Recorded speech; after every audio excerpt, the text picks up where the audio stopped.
किसी लेवल पर एक बहुत बड़ी कैंडल तेजी से बन रही है, आपका कॉन्फिडेंस हाई होता है और आप उस कैंडल की स्पीड को देखकर उसमें एंटर हो जाते हैं। अचानक वही कैंडल धीरे धीरे छोटी होती जाती है। अब आपका कॉन्फिडेंस डर में बदल जाता है और वो कैंडल एक छोटी बॉडी और एक लंबी सी विक के साथ क्लोज होती है। अब सोचिए, अगर मैं आपसे कहूं कि वो कैंडल आपको पहले ही वार्निंग दे रही थी, बस आपने उसे पहचाना नहीं। हाँ, मैं बात कर रहा हूँ रिजेक्शन कैंडलस्टिक पैटर्न की। वो पैटर्न जो हर स्मार्ट ट्रेडर को ट्रेंड रिवर्सल का पहला सिग्नल देता है, लेकिन 90% रिटेल ट्रेडर्स इसे इग्नोर कर देते हैं।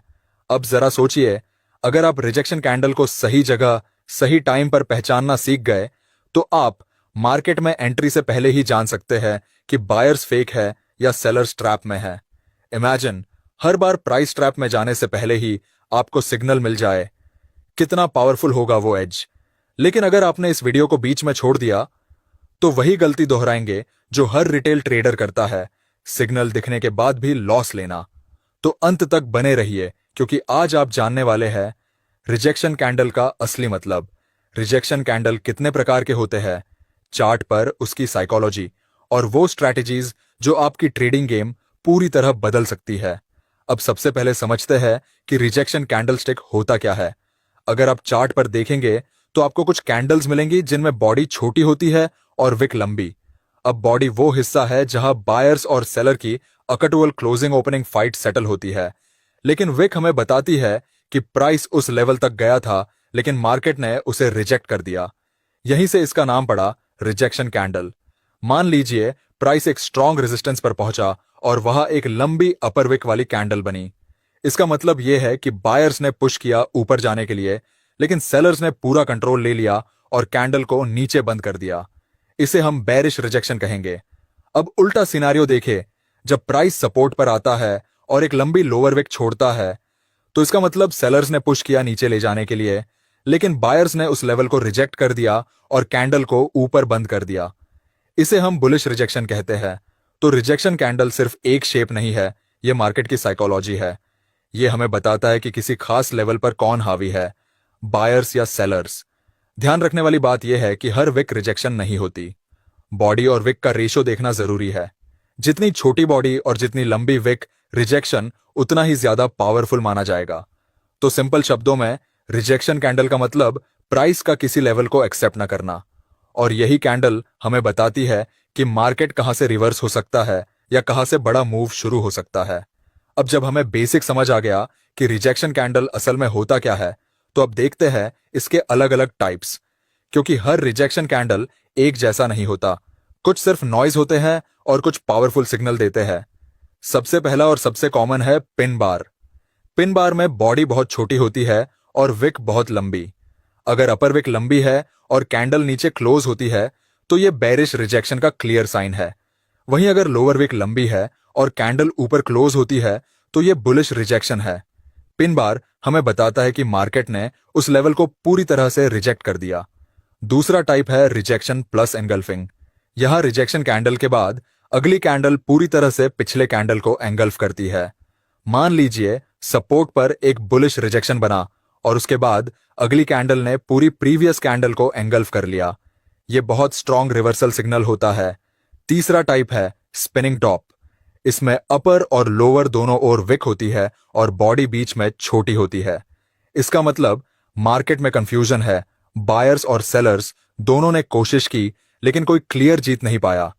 अगर यह किसी की लेवल पर बनता है, तो यह अपकमिंग रिवर्सल का हिंट हो सकता है। और आखिर में होता है मल्टीपल रिजेक्शन। जब प्राइस बार बार एक ही लेवल को टेस्ट करे और हर बार विक छोड़ दे, यह स्ट्रॉन्गेस्ट साइन है कि उस जोन को मार्केट बार बार रिजेक्ट कर रहा है और वहां से बड़ा मूव आने वाला है। तो याद रखिए, रिजेक्शन कैंडल्स के भी कई रूप होते हैं, लेकिन असली ताकत तब मिलती है जब आप इन्हें सही जोन और सही कंडीशन में पहचानते हैं। अब आते हैं सबसे इंपॉर्टेंट पार्ट पर। रिजेक्शन कैंडल्स को अकेले मत देखो, इन्हें हमेशा की लेवल्स यानी सपोर्ट और रेजिस्टेंस के साथ जोड़कर समझो। क्योंकि कैंडल का रिजेक्शन तभी मायने रखता है जब वो किसी बड़े लेवल पर हो। मान लीजिए प्राइस बार बार एक सपोर्ट लेवल पर आकर रुक रहा है। अगर यहां एक लॉन्ग विक वाली बुलिश रिजेक्शन कैंडल बनती है, तो इसका मतलब है बायर्स ने उस लेवल को स्ट्रांगली डिफेंड किया है। ये एक पोटेंशियल बाउंस का सिग्नल है। इसी तरह अगर प्राइस एक रेजिस्टेंस जोन पर पहुंचता है और वहां लॉन्ग अपर विक वाली बेरिश रिजेक्शन बनती है, तो यह साफ बताता है कि सेलर्स उस लेवल पर कंट्रोल में है। इसका मतलब मार्केट वहां से नीचे आ सकता है। लेकिन यहां एक ट्रैप है, हर रिजेक्शन कैंडल ट्रेड वर्दी नहीं होता। अगर रिजेक्शन किसी रैंडम जगह पर बन रहा है बिना किसी जोन या स्ट्रक्चर के, तो उसे इग्नोर करना चाहिए। मार्केट में नॉइज बहुत है और हर विक आपको एंट्री का मौका नहीं देती। स्ट्रॉन्ग सिग्नल्स तब बनते हैं जब rejection candles support, resistance, demand supply या ऑर्डर ब्लॉक जैसे जोन्स पर बने। और अगर ऐसे जोन पर मल्टीपल रिजेक्शंस हो जाए तो मूव और भी पावरफुल होता है। तो रूल सिंपल है, कैंडल प्लस लेवल 160 कॉन्फर्मेशन। अकेली कैंडल पर भरोसा मत करो, हमेशा देखें कि वो किस जगह रिजेक्ट हो रही है। यही डिफरेंस है स्मार्ट ट्रेडर और रैंडम ट्रेडर में। अब आते हैं ट्रेडर्स साइकोलॉजी, जो आप रिजेक्शन कैंडल को देखकर इस्तेमाल करने वाले हैं। स्टॉक मार्केट एक युद्ध का मैदान है, लेकिन असली लड़ाई चार्ट पर नहीं, हमारे दिमाग के अंदर होती है। जब प्राइस किसी स्ट्रॉन्ग लेवल को रिजेक्ट करता है, तो असल में वो सिर्फ टेक्निकल पैटर्न नहीं, बल्कि लाखों ट्रेडर्स की साइकोलॉजी का नतीजा होता है। सोचिए, एक मेजर रेजिस्टेंस लेवल पर प्राइस पहुंचा। यहां दो तरह के ट्रेडर्स बैठे होते हैं। एक, रिटेल ट्रेडर्स जो सोचते हैं कि अब ब्रेकआउट होगा, जल्दी एंट्री मारो। दो, स्मार्ट मनी इंस्टीट्यूशंस जो जानते हैं कि यहीं पर सबसे ज्यादा ट्रैप क्रिएट होता है। अब होता क्या है, प्राइस रेजिस्टेंस को टच करता है, रिटेल ट्रेडर्स एक्साइटमेंट में बाय कर लेते हैं, लेकिन अचानक प्राइस रिजेक्ट होकर नीचे गिरता है। रिटेल डर में पोजीशंस काटते हैं और यही उनका पैसा स्मार्ट मनी कलेक्ट कर लेता है। साइकोलॉजी का सबसे इंटरेस्टिंग हिस्सा यह है कि रिजेक्शन हमेशा डर और लालच का खेल है। डर से रिटेल जल्दी एग्जिट करता है, लालच से वो जल्दी एंटर करता है, और दोनों का फायदा मार्केट मेकर्स उठाते हैं। तो जब भी आप रिजेक्शन देखें, इसे सिर्फ कैंडल का शेप मत समझिए। यह मार्केट का मनोविज्ञान है, जहां वीक हैंड्स बाहर फेंके जाते हैं और स्ट्रॉन्ग हैंड्स पोजीशंस बिल्ड करते हैं। अब चलते हैं इस वीडियो के सबसे जरूरी पॉइंट पर। आप चार्ट देख रहे हो और अचानक एक लंबी विक ऊपर की तरफ बनती है। प्राइस ऊपर गया, लेकिन तुरंत रिजेक्ट होकर नीचे आ गया। यही है रिजेक्शन कैंडल। यह मार्केट का सीक्रेट मैसेज है कि बायर्स की ताकत खत्म हो रही है और सेलर्स ने कंट्रोल ले लिया है। अब सवाल यह है कि इसे ट्रेड में कैसे इस्तेमाल करें। पहली स्ट्रैटेजी है सपोर्ट और रेजिस्टेंस लेवल पर रिजेक्शन कैंडल। मान लीजिए प्राइस एक स्ट्रॉन्ग रेजिस्टेंस पर पहुंचता है और वहां से रिजेक्शन कैंडल बनती है, मतलब सेलर्स रेडी है पुशबैक करने के लिए।